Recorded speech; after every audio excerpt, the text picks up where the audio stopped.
Қыздар, сәлем. Бүгін сіздермен Pinduoduo'дан возвратты қалай жасаймыз, иә? Қараңыздар, мұнда сіздердің мына келесі бөлімге өтпеген сағат тұр ғой. Сол жердегі товарды сіздер возврат жасай аласыздар, қыздар. Мінекей, мысалға мен сумканы таңдадым. Міне үстін басасыз, сонда осылай шығады. Дәл осы сумканы қазір возврат жасайтын боламыз. Ол үшін міне мұнда астында тұрған, ең астындағы мына қызыл иероглифті басамыз, қыздар. Осына басқаннан кейін сіздерге осындай бет шығады. Көрдіңіздер ғой? Біріншісіне тиіспейміз.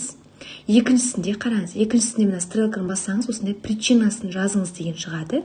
Мен ең соңғысын белгілей салдым, яғни другие деген. Одан кейін мұнда бір сөз жазуыңыз керек.